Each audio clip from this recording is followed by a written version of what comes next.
sobre a existência. Hoje nós estamos nos dedicando a compreender e a fixar o que nós vimos até então sobre o conceito de existência. Vamos então pensar nessa questão. Sobre o que estamos falando quando falamos da existência? Neste vídeo, nós vamos comentar como foi que o conceito de existência começou a ser usado. Como será que foi a primeira vez que o conceito de existência foi usado nessa forma de compreender, numa concepção próxima a essa que nós estamos trabalhando quando nós falamos da filosofia existencialista? Como foi que começou a compreensão da existência dessa forma?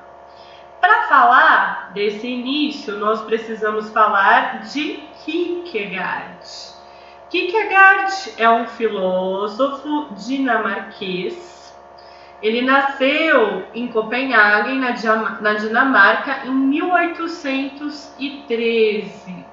E a primeira vez que Kierkegaard utiliza o termo existência da forma como a gente está pensando aqui, sobretudo pensando nos problemas de uma existência, tal como ela é vivida de forma individual, tal como ela é vivida de uma forma concreta, e esse lado angustiante da existência, com os problemas, dilemas, dificuldades, perturbações da existência, a primeira vez que foi usado foi num texto de 1846, e só pelo título a gente percebe como Kierkegaard gostava de provocar, perturbar, trazer uma concepção carregada das dificuldades. Olha o tamanho do título, né?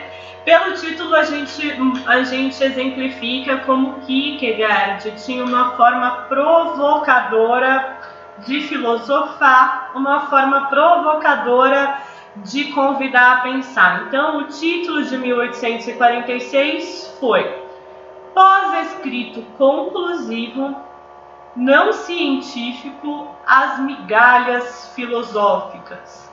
Uma compilação mímico-patético-dialética, uma contribuição existencial. Vocês podem me perguntar, Marcelo, o que o Kierkegaard está dizendo nesse nome? E eu, infelizmente, não sei, né? Eu não sou uma estudiosa de Kierkegaard, eu não tive a oportunidade de ter contato com a obra de Kierkegaard. Né? Eu tive um aluno que hoje é psicólogo, foi formado pelo IMES, o Rafael Almeida, que eu vou convidar para conversar com a gente na nossa aula de existencialismo. E ele pesquisou sobre Kierkegaard no trabalho de conclusão de curso.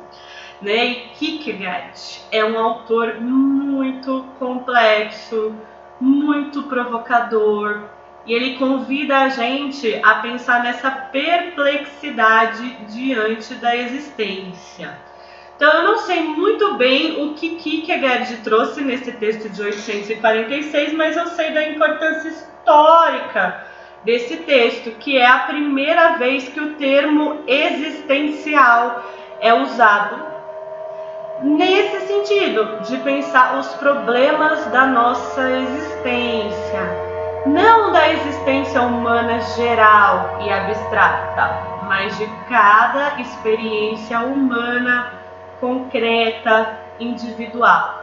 E então, ao propor essa forma, a gente percebe algumas características de Kierkegaard e de seu texto.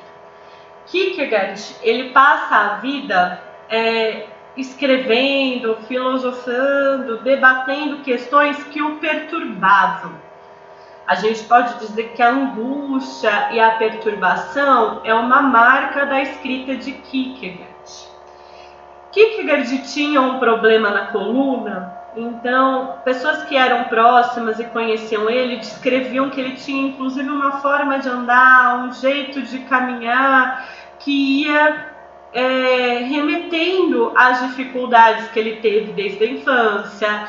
Ele conta de experiências de ter sido discriminado, ter ouvido piadas, e fora todas as dificuldades objetivas, concretas do dia a dia pela dificuldade no modo de andar.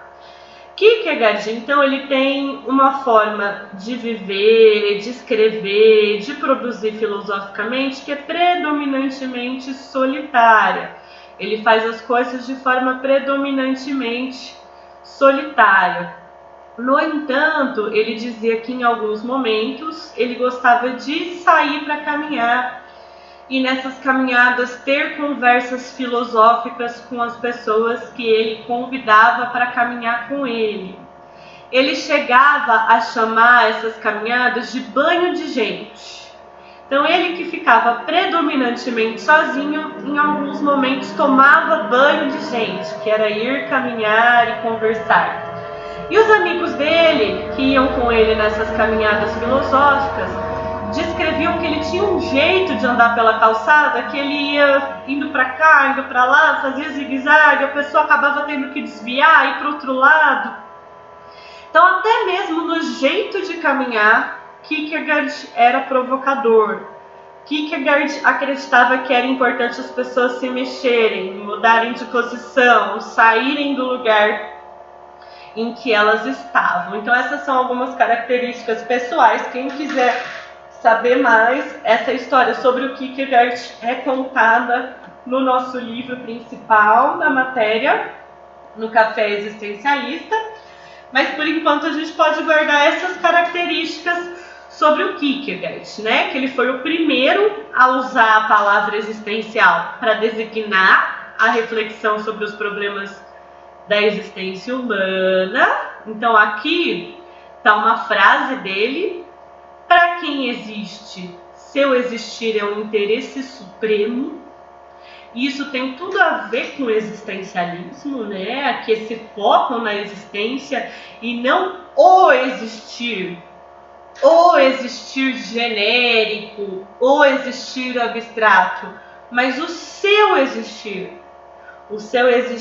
único, o seu existir individual, o seu existir concreto, tal como ele é vivido por você, a sua existência. Então, para nós que existimos, para cada pessoa que existe, aquela existência é o interesse supremo. Essa é a ideia trazida por Kierkegaard, que para quem existe, o existir é o interesse supremo. Um filósofo provocador, que gostava de tomar banho de gente, que era o nome que ele dava para essas caminhadas. Até mesmo a forma de andar na calçada dele era provocadora. Uma pessoa que se envolveu em brigas, em conflitos, tinham amizades, tinham rupturas, tinham dificuldades. É uma pessoa que a história de vida é marcada por dificuldades. Dificuldades na forma de pensar, dificuldades na forma de filosofar sobre as dificuldades da existência humana, dificuldades nas relações estabelecidas. Kierkegaard, então, é um autor importante para a gente pensar sobre o existencialismo, por ter sido o primeiro autor que usou esse termo e por trazer junto com o termo essa concepção da existência humana como perturbação, como dificuldade, como conflito e como angústia. Falaremos mais sobre angústia no nosso próximo vídeo.